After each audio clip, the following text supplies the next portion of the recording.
In this video, I'm going to show you how you can put lock mode on your Shark FlexBreeze fan. You have to do this when you do any maintenance on it, because even if you unplug it from power, from mains, it's got a built-in battery and the battery may still have charge in.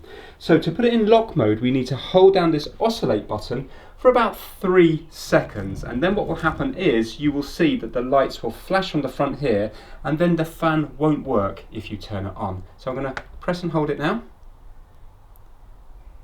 And there you go, you can see now they've all lit up here. And check this out now, it's not working.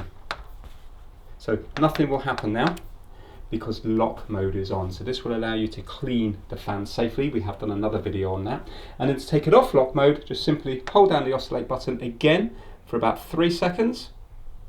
And you can now see it's all lit up here. And that is it now, the charge light's on and we can turn it on and the fan will start working. Thanks for watching.